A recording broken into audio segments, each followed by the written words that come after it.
morning, everyone. I'm Graceilla with MacroPro, and I just want to thank everyone for joining us this morning. But before I introduce our two speakers, we do have several housekeeping items to go over, 4 to be exact. Our first one is the presentation is attached to the webinar, and you can download it from the central panel. Number 2, there are a couple other items that we would like you to download, and they are also attached, and you can get that from the central panel. If you have any questions for Chris or Diann, there is a little question box. Feel free to ask them some questions. And the last thing and most important thing is your certificates. How do you get them? Well, they are going to be emailed to you tomorrow by GoToWebinar. So today's topic is shutting down claims, and our first speaker is Diann Cohen. Diann Cohen is Vice President of Client Relations at MacroPro. She is a speaker and host of online chat. Diann heads up our CEU and MCLE trainings at MacroPro. She was recognized by WorkComp Central for her contribution in the industry. She is also the founder of 3 claims educational associations, and she works with state officials on copy service reform. Good morning, Diann. Good morning, man. You make me sound great. Thanks. Great. Our second speaker is Chris Champlin. He is the CEO of C&W Claim Solutions, a nationally recognized background investigations firm. Chris has over 15 years experience in the insurance defense industry. Before entering the private sector, Chris was a decorated peace officer in Northern California for over 10 years and served on active duty with the United States Marine Corps Fleet Anti-Terrorism Unit during the First Gulf War, as well as the United States Army as a combat engineer following 9/11. Welcome, Chris. Good morning. Morning. How are you, Chris? I'm good, Diann. How are you doing this fine Monday holiday week morning? I am outstanding, thank you. So I wanted to point out this this email that all of you are going to receive. I know Graceilla mentioned it to you already, but this is what the email is going to look like when you get your certificate. You're going to see the little button that says My Certificate. Click onto that, and it will download for you. So now, Chris, let's get on with the business of closing down claims based off of records. Well, yeah, good morning, everybody. Thank you for taking the time to join us today. You know, part of what we're going to talk about today are tips and tricks that we think you can use right now, this afternoon, today, as you're listening to us and working up claims. These are things that, you know, maybe you haven't thought to ask or do, or maybe you have and just didn't think of a way to do it. So we're going to give you some tips today and hopefully some good takeaways. You know, the biggest thing that we deal with here at C&W is background investigations and social media. In my short career, we have seen social media just expand beyond what it was originally thought of. I mean, the picture you see on your screen right now is a screenshot I actually took off a claimant's profile that talks about social media in my day. You know, when I got started, and Diann, you probably did too, we used Thomas guides to get around. Remember those? Yep. You know, as a police officer, I had to thumb through a Thomas guide to find out where I needed to go if I didn't know. Nowadays, it's sent to you via GPS on your computer in your patrol car. It's amazing the way social media has developed and where it's going to be going. And I tell you that because there is very good information out there to be had on social media, going back to the day of a Rolodex on LinkedIn, to you know, YouTube videos and Facebook and social media platforms. So again, we have come a long way in a relatively short amount of time to incorporate so many social media sites. And the one thing that we've identified here at C&W that's going to definitely help you shut down your claims is know where to look and what to do with the information, because a lot of us don't think that maybe Angie's List or Yelp Review is going to help you with the claim, but it can.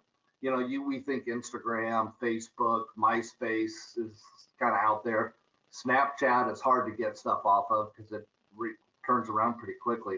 You know, Twitter, things like that are good sources, but you know, Angie's List, a Yelp review, you know, you can get a lot off of a Yelp review, or even Zillow. You know, we talk about sometimes with property damage claims, Zillow is a great source for pictures of a home. Now, I know we don't deal with that here in the work comp industry, but some of my clients do. And so we can get pictures of homes off of Zillow that showed prior damage, or what it looked like before the damage existed. So if they said they, you know, had gold-plated toilets and we just showed their porcelain, of course, I think the gold would still be there in the event of a fire, and maybe porcelain too, but it's just another way to think outside the box. And that's what I'm really trying to convey here. Okay, Chris, let's just talk a little bit about these things. You mentioned Angie lists. The reason Angie's list would be important to claims handlers would be this. If the injured worker has a secondary job, so you get onto Angie's list and you see reviews on this person, and they say, Joe did a phenomenal job rebuilding my fence or putting in a deck. It's like, wait a minute, Joe can't leave his house. How is he putting a deck in? How is he putting a fence in? And of course, those are all dated. Yelp reviews. Let's talk a little bit about that, Chris. What would you say would be helpful in a Yelp review? Go to the next slide and we'll talk about that. With the Yelp reviews, again, it's kind of similar to what Diann has just said. And this will go towards getting records here in a moment. But let's just say hypothetically, somebody does have a concurrent employment that they haven't disclosed to you. For instance, contractors, and we'll talk about that in a second, but a handyman doesn't necessarily need a license with the state to be a handyman. It's $500 per job, as long as it's billed under $500 per job. They don't have to have a contractor's license, but they can have Yelp reviews. And like Diann mentioned, a Yelp review is going to give you a date and a time, maybe reference the claimant by name if they're doing a good job, that you can now use as a starting point. And I say that very cautiously. It's a starting point for you to launch an investigation. It's not the be all to end all. It's not going to put the guy in jail or get you your indemnity money back. But what it will do is, Diann, I think you've heard me say this before, what do you have now from a Yelp review that you may not have had before? A witness. Bingo, you have a witness now. And I have used this successfully in several fraud prosecutions where we had a person say this guy was cleaning pools. They said what a great job he did. We were able to track down that poster. Well, there were several of them. We coupled that with surveillance to get film of this gentleman going around cleaning pools. He had a cam boot, couldn't work, couldn't walk, you know, the whole, you guys know the stick, you know, couldn't do anything. But now we have witnesses. So we went out, we took affidavits, got statements from these people saying, yeah, Bob was here, he cleaned my pool, and here's what I paid him. Some of them paid by check. So we were able to get a copy of those checks to show they were issued to Bob. And like I said, it helped us get things started. Now we know he cleans pools. Now we knew we needed to do surveillance. Now we have witnesses. Now we take statements. Now we have a fraud case. You see, well, then we had to ask the injured worker if he could or couldn't work, but then we had a fraud case and it was convicted. So again, so a lot of the things you know out on social media are a great starting off point and need to be preserved right away. Yeah, this one piece of information can shut down a claim immediately, which is fantastic. Now we don't have all that additional cost. That's right. It did. Another good source is a contractor's licensing board. You know, I mentioned that earlier. If you suspect that you have an employee working concurrently as a contractor, has a license, you know, could be these days in California, I think we're finding out now more than ever, so many people are licensed by the state amongst this COVID situation that are being shut down right now. And you know, contractors, they have a website specifically for all the contractors. But here's why I'm telling you this. Again, I'm trying to get you to think outside the box when it comes to social media and what's available. Because I consider this isn't necessarily social media, but it's public records that are out there and available. It's one thing to tell you they have a license. It's another thing to take it to the next level. And what I'm telling you here now is if you look at the bottom of your screen, everyone turn, take a look up from your computer, take a look. it'll see a insurance policy for workers' comp. And that's critical because now you know they have a license, you know they're employed, they have a work comp history. So what do we need? We need to show income. We need to show that they're earning concurrent income, sales, they're generating some sort of money because they've already told you they're not. So, Diann, what's the next slide? Well, look at this, what we have for all of you guys. I'm going to tell you, when we see this screen in the future, you know that there is going to be a wonderful nugget that you can utilize. We had a case at MacroPro where we had gone to a chiropractor's office to copy records, and our guy looked inside of the file and something had been erased. And so our guy very honestly picked up the phone. It was a different chiropractor's office. The receptionist was more than happy to give us information. Our guy said, hey, this is Joe from MacroPro. We're copying records on Mr. XYZ. We wanted to see whether or not you had records. And the receptionist was like, oh yeah, he's been a patient of ours for many years. And he was pulling out this stump in the back of his yard, and he really wrenched his back, something horrible. But on Monday, he filed a claim for a back injury, and he went to a different chiropractor. So we, of course, called the examiner, gave her the information, and she said, man, you probably saved us $100,000.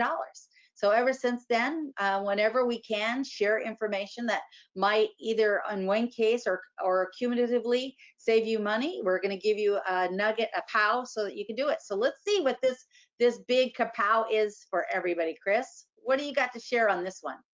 So before I got started in the investigations world, I was a broker, and I would write policies, for various companies. I was also a police officer, so I would make car stops and then give them my card and say, "Come see me. I'll give you an SR22." So I do know a little something about this. I do know that as employers, they have to submit an accord form. It's a business owner's application. And again, if you look at the bottom of the screen, you're going to see that those forms need to have annual sales receipts and total payroll. That is used to determine a premium. It's also, they look at their mod factor and a bunch of other things as well. But that is on the business owner's application. So if we go back to the other screen, and Diann, you don't have to, but go back to the other screen, remember we saw who their insurance policy holder was? Guess what? Now you can subpoena or get a general release form, which Diann will be talking about here shortly, and get a copy of this form. So write that down. If you ever suspect somebody has concurrent employment as a contractor, you've done your background investigation, you've identified who their insurance carrier is, that's where you want to get this form, an Accord Business Owner's Application Form that'll show sales and payroll.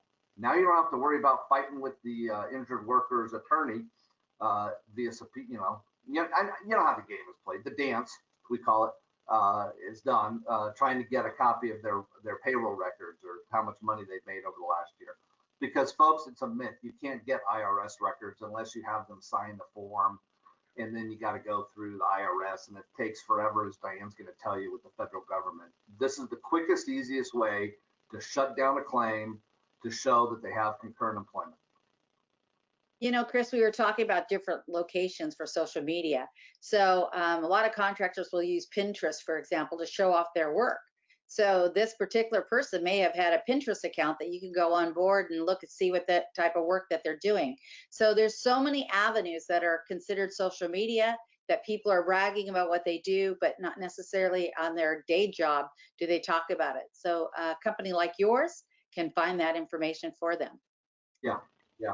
And the social, like Diann said, the social media world of today has expanded, kind of beyond, I think, what we all thought it would be back in the early 2000s. And it's always not just the injured party or your subject of your investigation that's going to post information. Grandparents love posting information about their grandbabies and their kids. Friends like to tag people in their posts. As you'll see on the top left corner of your screen, we were investigating an injured worker that showed up on a Monday morning with a knee injury. Well, it turns out they were out motorcycle riding the weekend before up in the Tahoe Basin area. And now we don't know if he was injured there. We know he was active the weekend before riding motorcycles because his friends tagged him in that picture. But now we have a starting off point. And I say that again, you're going to hear me repeat this. If you want to shut down a claim, it's going to take more than just a social media check. You need to kind of take it to the next level sometimes. And that's where a record MacroPro will come in handy, because now they can go ask if he has any injuries up in Tahoe at urgent care clinics or anything like that.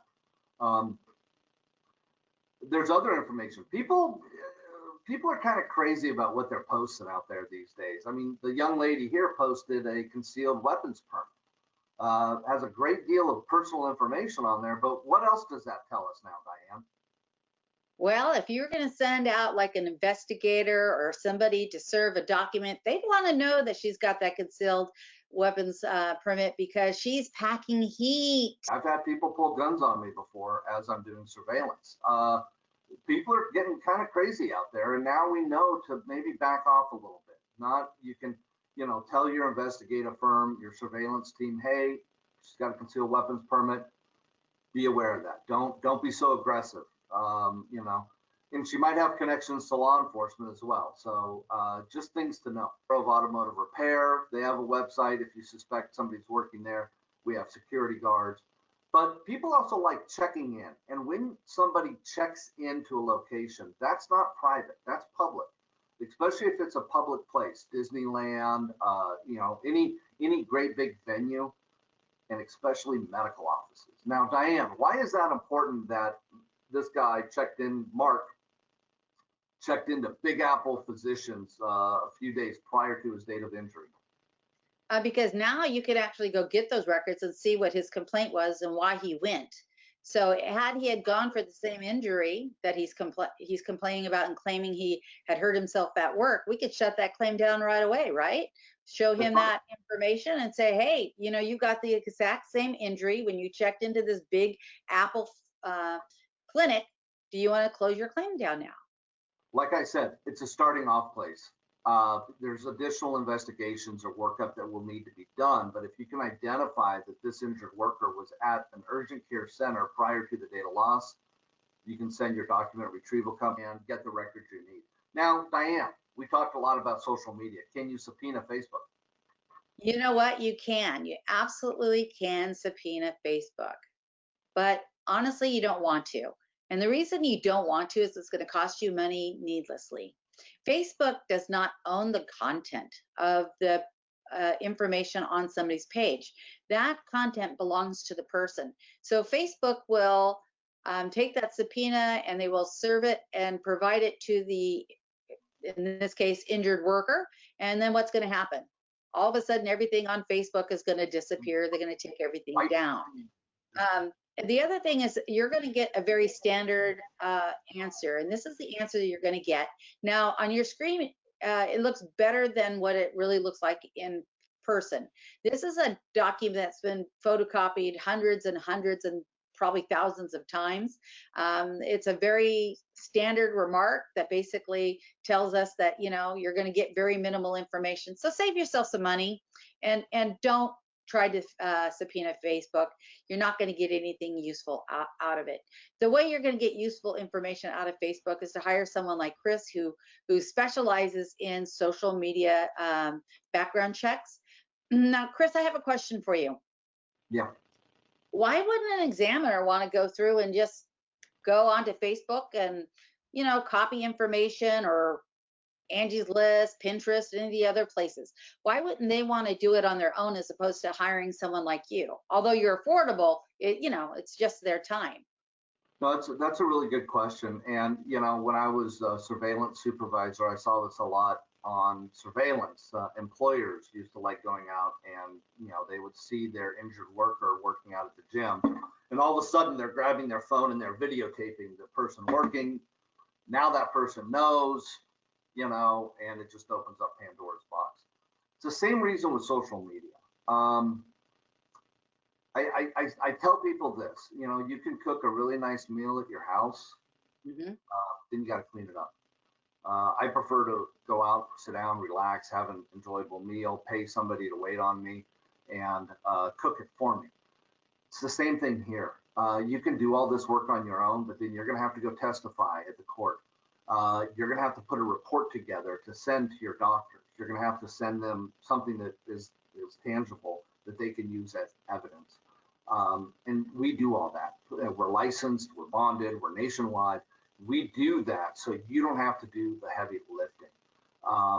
But more importantly, you don't want them knowing that you're looking at their profile. And that happens on a lot of different platforms.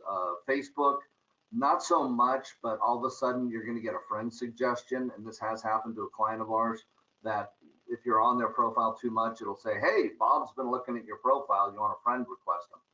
LinkedIn will, if they have a higher membership with LinkedIn, they'll know you're looking at their profile. And that has happened. And because of that, we have created ghost accounts that we use for doing our searches. We don't friend request anybody to get their information because we all have a reasonable expectation of privacy. But that way, you know, it's not me looking at somebody where it says background investigator, claims examiner has been looking at your profile, because then everything's gone. You're going to lose it. And not to mention the examiners have so much work on their plates right now that it's difficult for them to also play investigator. It's fun though. Don't get me wrong, but we'll do it for you. Then you can dig around all you want, but you know, let us at least find out if they even have a profile before you start searching. Hey, look at this, Chris. We got another $100,000 bar. Let's see what we got here. What kind of kapow do we have for everybody today?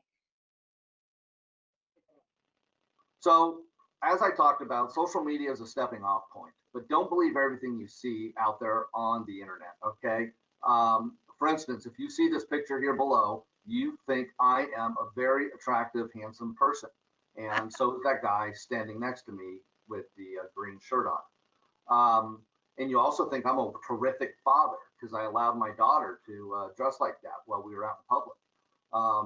And you would also believe I'm at Disneyland right now because I just tagged myself there 3 minutes ago. I'm not. Disneyland is not open, unfortunately, as I think we all read over the weekend. They're not going to open until the end of July, maybe. But it's a stepping off point. Again, you know, you know that I went to Disneyland. You would know that for those of you in the know, the shirt I'm wearing is something called Turkey Trot. It was a 5K Thanksgiving run. So maybe I'm an athlete, maybe. Yeah, they're just, you have a photograph now of an ID of what I look like for surveillance. Again, don't believe what you see, follow it up with tangible evidence. You know, somebody could say, hey, I'm a contractor, go to the contractor's website. Somebody could say, hey, I checked into this urgent care clinic, go to the urgent care clinic. You see where I'm going with this? Somebody could say I was at the destruction derby and I took first place, which is an actual case. Go to the destruction derby and get more evidence to support what you found on social media. The more importantly, like I said, Diann, though, is validate, validate, validate. Validate everything you see on the internet. Validate the information that comes in your 5020 forms, your DWC-1s, your 3-point contacts. Ask questions. As Diann said, I'm a military veteran. Wherever I go shopping, it drives my wife nuts, but I always say, hey, do you offer a veteran's discount? Some do, some don't. But I ask, you know, it might not be much, but it's something. So verify the information at the onset of a claim. Have a background investigation done prior to your 3-point contact. So that way, A, you're preserving data that's out there, but now you know, more importantly, what questions need to be asked. How many social security numbers have they used? How many dates of birth, name, last names, addresses, all kinds of information. What'd you do last weekend? I mean, it's a Monday morning claim. Have you received treatment anywhere else? Ask, ask, ask. I know you don't have a lot of time, but this is definitely going to save you time and money. And it's going to help you shut down these claims faster. Because if you're asking questions, really intrusive, other than what's your name, tell me what happened, you know, tell me about that prior claim at Foster Farms. Well, how'd you know that? Well, I ran you through the system. Let's not beat around the bush. Have you ever hurt your knee before? Have you ever been injured before? Come on, let's get a little bit less vague about this. Have you ever, tell me about when you hurt your left knee while working at Foster Farms 3 years ago. What was the outcome of that claim? Be specific, because that's going to help you shut down these claims right away because they know you know something.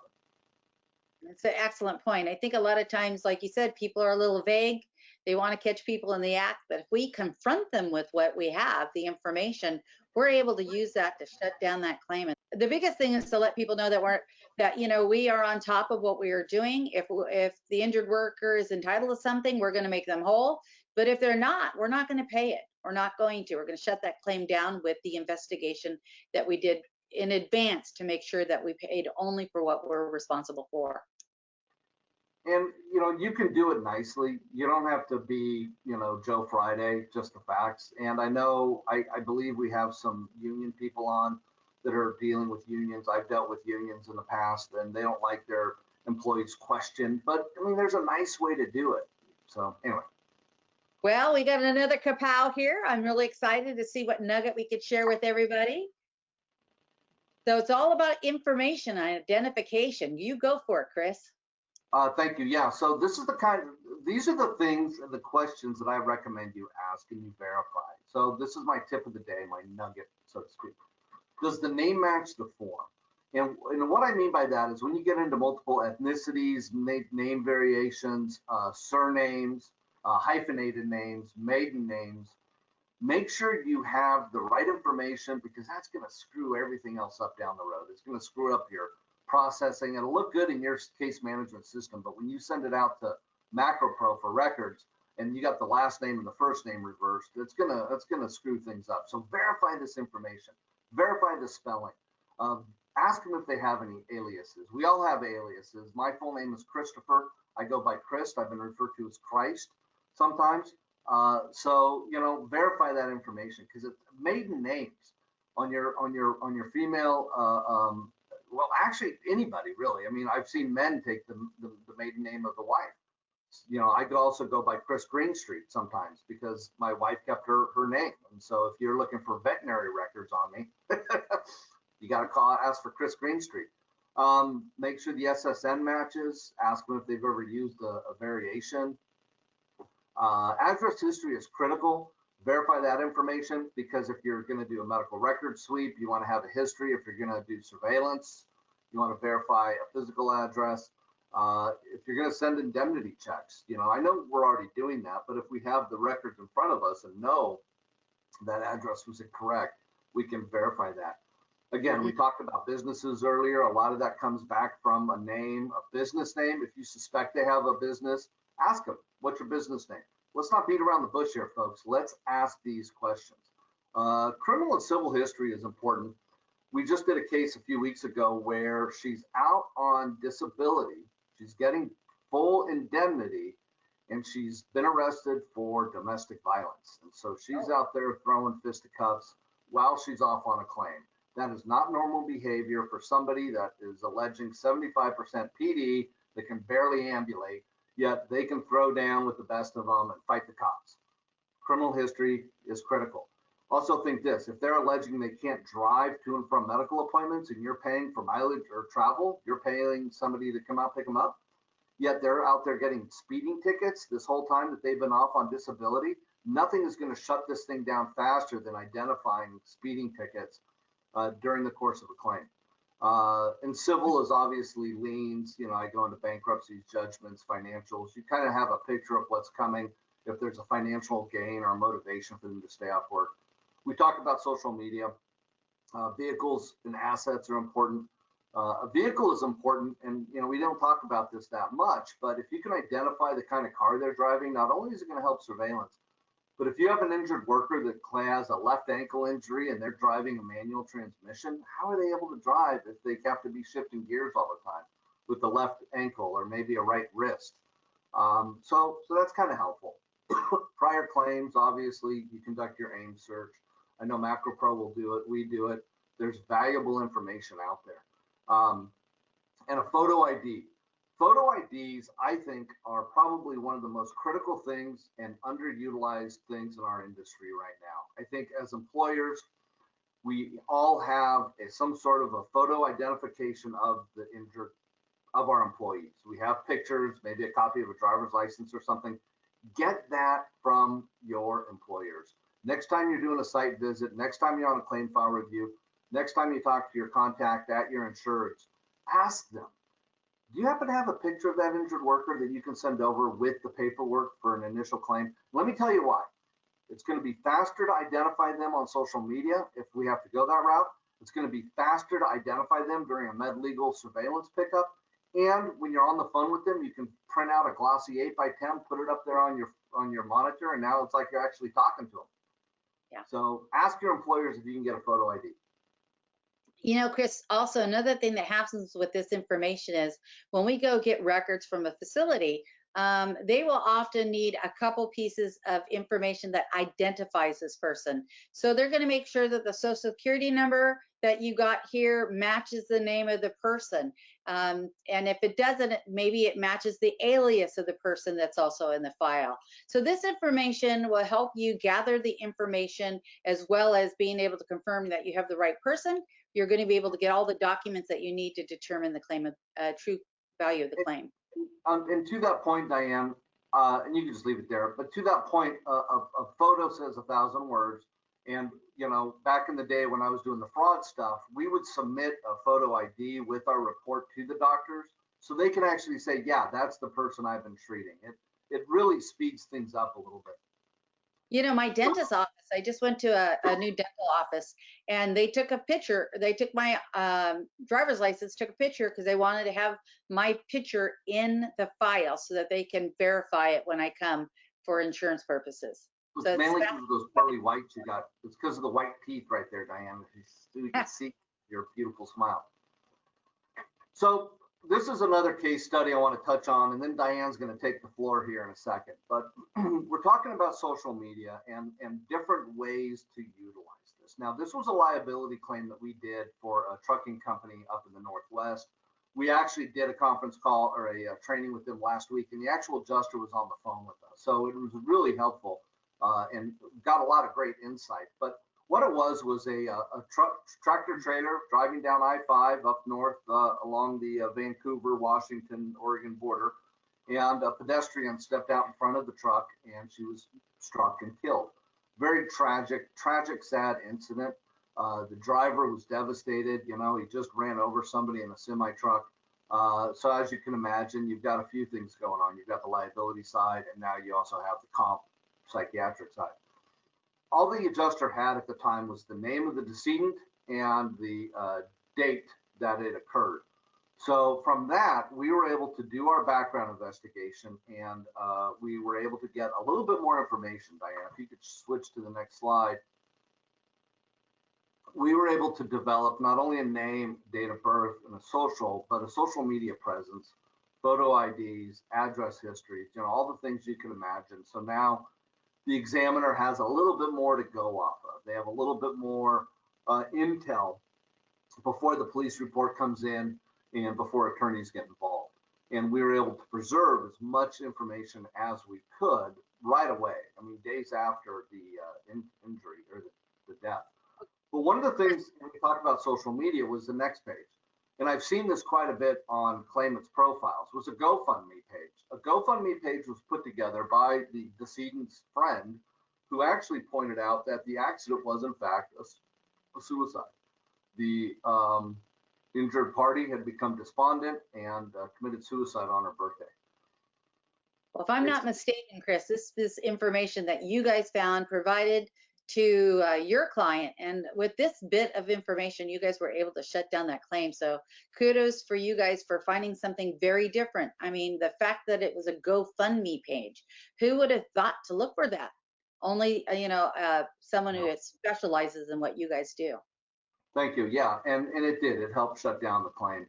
Another quick one here, Diane, same kind of scenario. This is going to start getting into what Diane's specialty is with records. Claimant reported a Monday morning finger injury, unwitnessed, no video cameras, happened at the loading dock, and injured his left ring finger. By conducting a social media search and background investigation, we found out that the injured party was in fact, next slide, an MMA. He was a semi-pro mixed martial arts fighter. And if you look at the highlighted section, was in a fight the weekend before the date of injury. So again, remember I said, hey, what did you do over the weekend that may have injured yourself? Guess what? This guy was in a mixed martial arts fight and he won. I mean, you know, he was pretty good, I guess. He's got quite a history there of MMA fights, appears in a lot of bouts. Question is, did the employer know about that? And was that doing anything that would cause injury where he can't perform his day job? You see, you've got a bunch of different things here. You also have an HR issue here. We're not even going to go down that road. But Diann, Yes. let's talk about an MMA fight. And even now, they're doing it even to this day, just no audiences. What happens if somebody was injured at a venue like this? Well, you know what? You'd be able to get some information. And so we're going to transition into what it does it take to get fire ambulance services. And then we're going to give you a little nugget in a moment.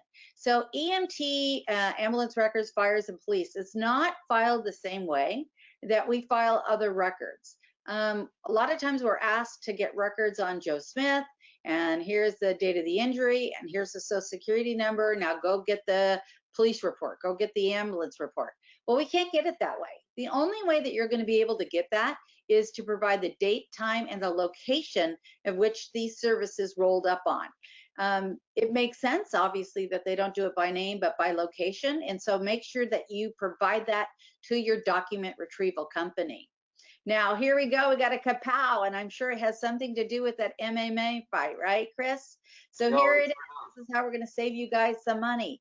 Community events, as well as festivals and organized events like the MMA fight, they all have to hire services to be on site. So they have to have fire, they have to have EMTs, they have to have police.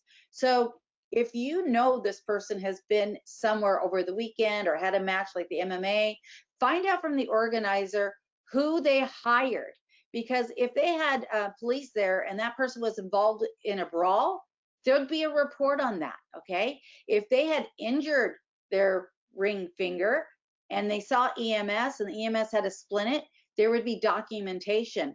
And so you would be able to shut that down immediately, right? Saying, oh no, you didn't hurt your finger at work. You heard it here at the MMA. We've got the report right here. Would you like to shut down your claim? So I think that's a really important question to ask when you have such compelling evidence. So make sure that you do go to those organizations so that you can get the evidence you need. Let's talk a little bit about motor vehicle accidents. Chris, I know you have a tip on this one. I do, yeah. So I know a lot of us have, salespeople, and a lot of salespeople will drive to and from A to B, and my recollection is that is covered under work comp. So if I have a salesperson driving to see a client, they're in a car accident, my company isn't necessarily a named insured. So we don't own the vehicle, it's their personal vehicle. We weren't involved in the accident. So we're not gonna, as an employer, I can't get a copy of that accident report. As an insurance company, you can't easily get a copy of that accident report. So my tip to you today is, if you do need an accident report involving an injured worker, maybe it was another party collided with them, who knows? If you're not listed, if your employer isn't listed in there as a party to the claim or the accident, you're not going to get it very easily. So my tip is, get a copy of your letterhead, write it out as to why you need this, how you're involved as a TPA or a carrier or whatever it is, and say, we need a copy of this accident report. Joe Smith, our employee, was injured, and here's why. Here's the critical thing. Put down the agent that is requesting it. So you have to put down, we authorize you to give this to MacroPro, or their agent of service of record, or whatever legal language you have, because that's going to expedite things. And we're going to talk a little bit more about that, because that is something that is happening more and more, that the agent needs to be listed as well. So let's talk a little bit about authorization forms versus subpoenas. People love to use subpoenas, but I want to tell you why an authorization form is so fantastic. Both of them are legal documents, and both of them need to be adhered to. If somebody has served an authorization or subpoena, they need to produce those records. But why do we want to use an authorization form over a subpoena when we can? Well, one, there's no waiting period. On a subpoena, we have to wait 20 days. At the authorization form, we can serve it as soon as we have it, right? And we can go into the location. With proper dating of an authorization form, we can utilize it for several years. So most people think an authorization form is good for 1 year, but there's usually a blank form, a blank spot that you put in a date. So let's put in a date that's like 3 or 5 years out. We don't want to go any further than that because we don't want to make the claimant feel uncomfortable, but why do 1 year? Honestly, the life of a claim, 1 year comes up very, very quickly. Here's the other beautiful thing about having a longer date on that. Let's say your file gets closed, but then you have to reopen it for some reason. So when it gets closed, your authorization form sits there dormant, it's not being utilized. But when you reopen it, now you've got an authorization form that still might be good for 1 or 2 years, and you'll be able to pick up where you left off and go get those records. So that's a really wonderful thing. And then also it's very cost efficient. Subpoenas cost a little bit more money. We have to do different things, jump through different hoops in order to get that work done. So if at all possible, utilize authorization form. Now here is another gift that I'm going to give you that is a great kapow. It really is. We want you to ditch your medical history form and start using an all-purpose authorization form. I've attached it to this webinar today so you can download the all-purpose authorization form. And that is just a really important document to have, because you're going to widen the breadth of your record retrieval. It's many times that an examiner will say to us, please get us employment records. Well, all we have is a medical authorization form, so we can't get that. If you want police records, if you want employment records, maybe business records, we can't get that with the medical authorization form. So switch to the all-purpose authorization form. So who should fill out the authorization form? A lot of times people think, well, of course the injured worker should be the one to fill it out. Well, sometimes our injured workers are on medication and really shouldn't be the ones filling it out. Sometimes our injured workers don't speak English as their first language.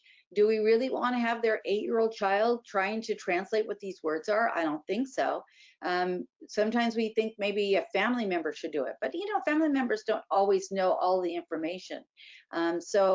Another reason we need to be concerned about who fills that out, because some of our injured workers just aren't the brightest bulb in the box. And so we want to make sure it is our duty. We are charged with making sure that we make them whole, as close to whole as possible. But we can't do that when we're leaving certain information up to them. So it should always be the examiner that fills out the authorization form for them. And then all you have to do is highlight where you want them to sign. Now, of course, they're going to go through and they're going to look at it, make sure they're comfortable with that. We're not going to be putting anything crazy on there. We're not going to be asking for a authorization form to be good for 20 years, right? So fill it out, and that way we know it's going to be done right. Authorization forms can be tricky, especially those from the federal government. For example, my son, like Chris, is a Marine. And so my son said to me the other day, he says, hey, I went in to get a copy of my records, and they changed the way that they asked for the date. So typically when we fill out something, it's the month, the day, the year. Well, it used to be a different format for the Marines. Well, when my son went in there, it was the day, the month, then the year. But before, it was the year, the month, and then the date. So you really have to watch these things really, really closely to make sure you get it right, because that little bit of information, if it is not put in correctly, will be rejected. So as the professional trying to make sure we get the injured person whole, we want to make sure that we are the ones filling out authorization forms for them. And while we're talking about authorization forms, let's talk about a couple little forms here. So on Social Security, now we have to have the consent form.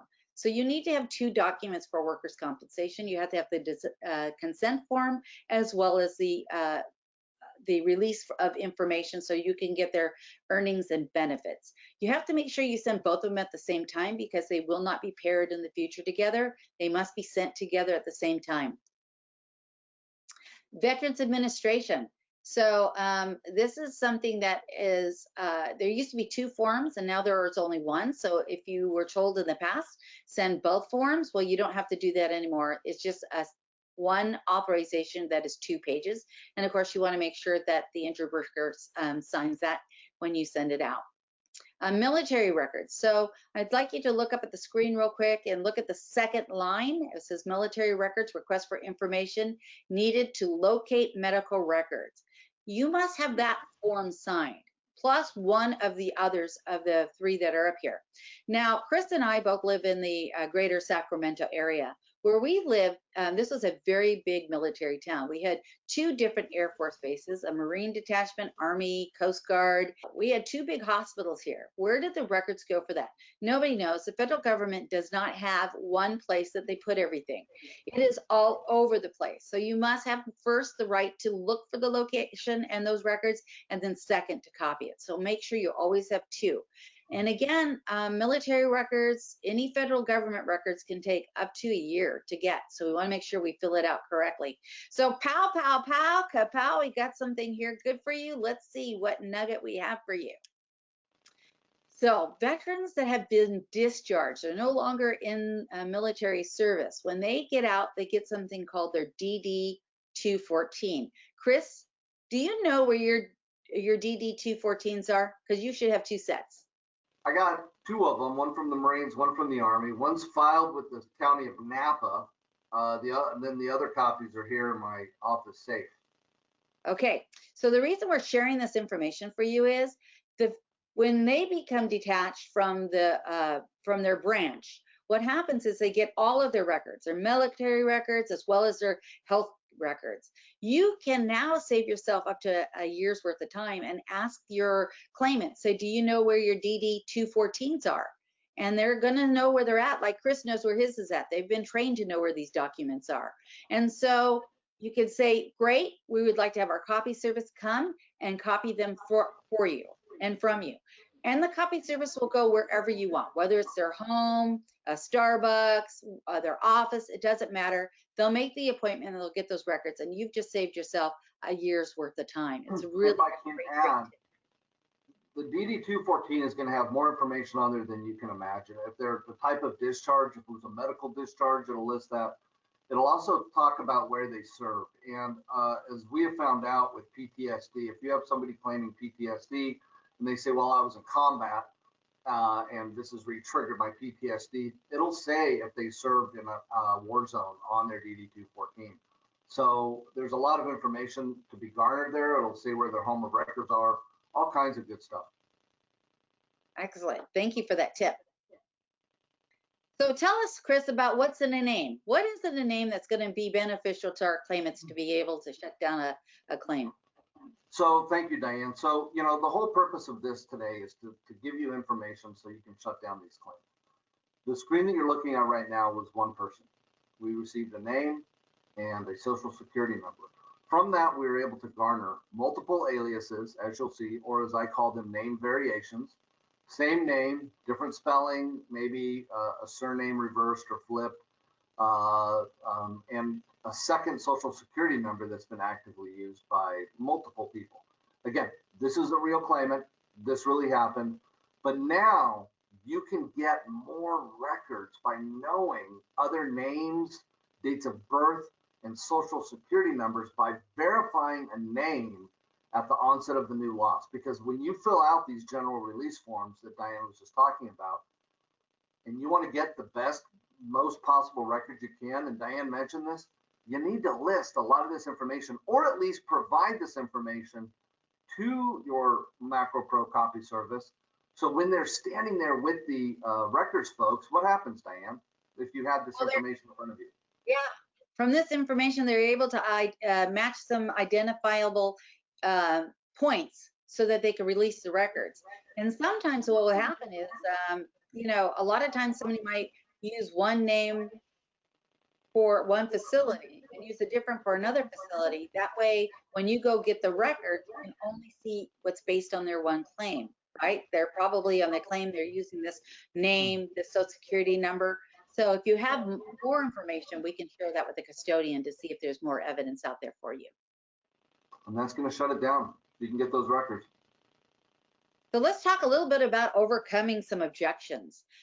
So Chris talked about asking whether or not there was a maiden name, right? Why do you need to know if I had a different married name, or if I had a nickname that I'm utilizing, or if I'm using my wife's name instead of my own last name? It's because we want to pay you. And write this down, make this your mantra. You know, we need this information so that we can provide to you and pay you everything that you're entitled to. There's nobody that's going to object to getting paid for everything that they're entitled to. So if you make that your mantra, it rolls off the top of your tongue. It's going to be very, very easy to say, and they're going to believe you because you're not scrambling for words and you are being honest. But at the same time, you're going to be able to get the documentation you need in order to determine the value of that claim. So we talked a little bit about authorization forms earlier. Let's talk a little bit about subpoenas and the power of subpoenas. So there was a day and time when we couldn't subpoena records outside of California or outside of a state that we worked in. So it was always in state. Well, what happened was all of the different states got together and says, look, I need records from you, you need records from me. We need to do something so that we can get these records. So there was an act that became, it was called the Interstate Deposition and Discovery Act. And this allows the document retrieval company to do a lot of work. It's not easy, but it's certainly time well spent and money well spent so that you can get records out of different states. So look here, Chris, what is this guy doing? So we do a lot of work for the movie industry across the country. And the reason I'm using this particular case study as an example about the reach of our companies and the reach of really what's available out there. Diann, have you done any record retrieval work overseas outside of the United States? Actually, we have. We've done a lot. We've gotten records from a minimum of 33 countries on 6 continents for our clients. So getting records from out of country is not something we're scared of doing. Can we secure them every time? Not necessarily, but we get a lot of records for our clients from out of state and out of country. Thanks for asking. Yeah, you're welcome. And that's why I'm going to show you this particular slide right now. So in the movie industry, they do location shoots all around the world. And this particular company was filming in Lima, Peru. And the report was, well, during the production of a extreme sports, these guys like doing weird stuff, jumping off buildings, paragliding without a parasail, you know, stupid stuff that I would never, well, maybe years ago I would have done, but nowadays, you know, I can't. But there was records outside of the United States. And by going to the next slide, we will see that we were able to locate an online news media source in Lima, Peru. It was actually in Spanish. We were able to translate that into English, where we found that the injured party was not in fact shooting, but he was found after 12 hours or something from a vacant lot, which was under demolition in the clubbing district of Lima, Peru. And the actual date was a little different in the date of injury. You see, the production company wasn't very honest with their insurance carrier. They wanted to make sure this actor was covered under their work comp policy. Now, I'm not an official in that area anymore, nor probably ever I was. But I know that when you're traveling abroad, there is some coverage. But do you really own it when they're out drinking and jumping off of buildings in an abandoned bar area? I mean, how much of that is compensable? And that was good work to find this article that you guys found. I mean, you guys really snooped around hard to get the evidence that you guys needed. Thank you, Diann. But it's actually, you know, I mean, it just takes knowing where to go and what to look for. TMZ was a wonderful place. But let's see what actually happened here. Take a look. This is actual footage the day after the alleged injury occurred. So here's our young claimant being carried out by the local police, fire, ambulance folks in Lima, Peru, all bundled up there on a stretcher with a neck brace. And he had multiple body parts, multiple contusions, broken everything. And this just goes to show you that he wasn't on location. He was actually doing something, drinking. it was the day before they were to fly home. So social media, records retrieval, capturing all this information early before it's deleted or becomes obsolete is critical to shutting these claims down. And I believe, Diann, we talked about it. You actually had an employee that was heading down to Lima, Peru that week on vacation and was prepared to go get these records if our insured needed them. But Yes. it's a small world, folks, and there's more information out there that's going to help you shut these things down more than ever. So speaking of more information that's out there, we've got some discovery tools for you that are free. A document retrieval company should be looking at your records and telling you if there's additional locations that could be found. There might be a mention of a chiropractor's office or maybe a clinic. They should be setting eyes on your records so that they could tell you whether or not there's additional locations. They should give you a breakdown. Right? We're going to give you a breakdown of all of your x-rays. You might need to get the x-rays, let's say, of the knee. But if we give you an entire breakdown and you see that they've had multiple back, multiple hip x-rays, well, why is that? Is the knee really something that I own for? Or could it be something that happened because of the hip or the back that's been going on? So you should utilize that information for discovery purposes. It's a great, great tool. Also, too, a free eDex. Let's find out if they've ever had a workers' comp claim before.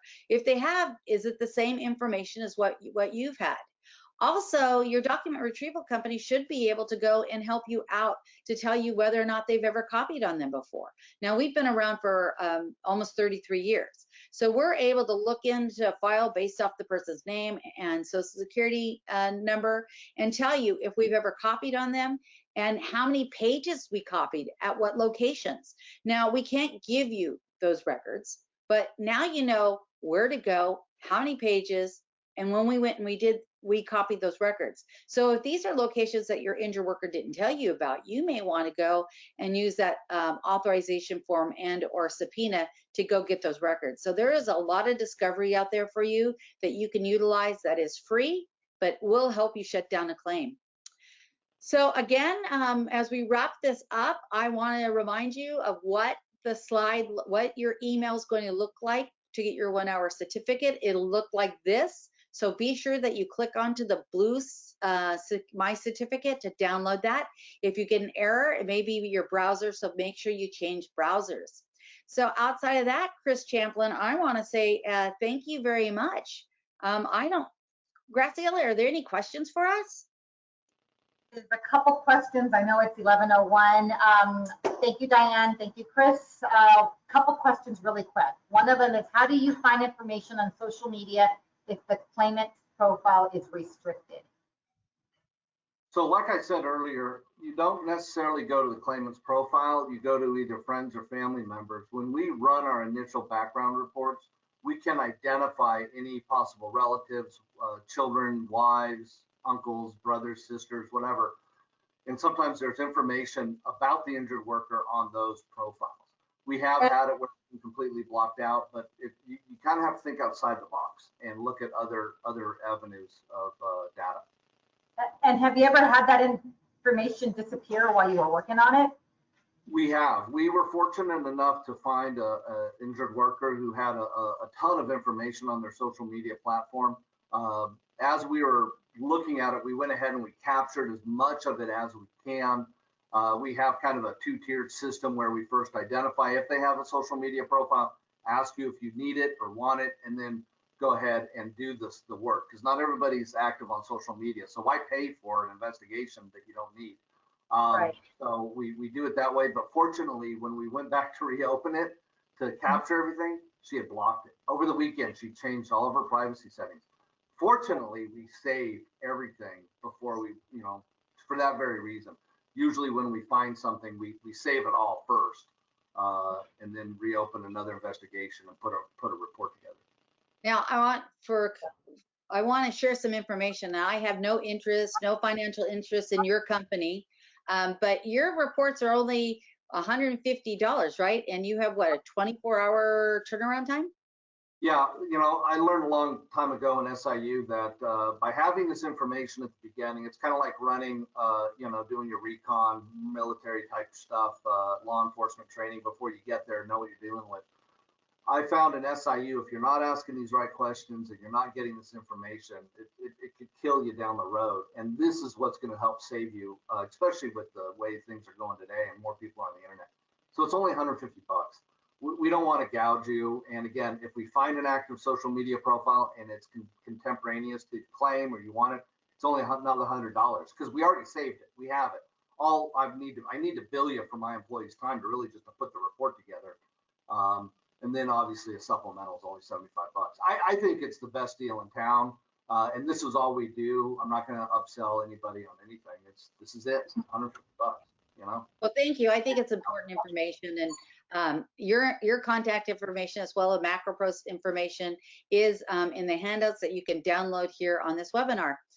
Diann, real quick, the other thing is, look how we work together. We have multiple vendors working for you, and we work together, and that's the way it's got to be. You know, we do this together to help you, you know? So I think that's phenomenal. I wish more vendors would do that. Yeah, it does make for better claims handling when you have a team of defense experts working together. Well, I think that's it. Graceilla, do you have anything you'd like to say before we close out? Just want to say once again, thank you everyone for joining us, and hopefully we see you soon. Yes, we hope to see you in person. Coming up. Have fun. 4th of July. Order your backgrounds now so you can get the information you need for the 4th and get your fireworks if they're legal. Great. All right, everybody. Bye-bye. Have a great day. Thanks. Bye. Take care.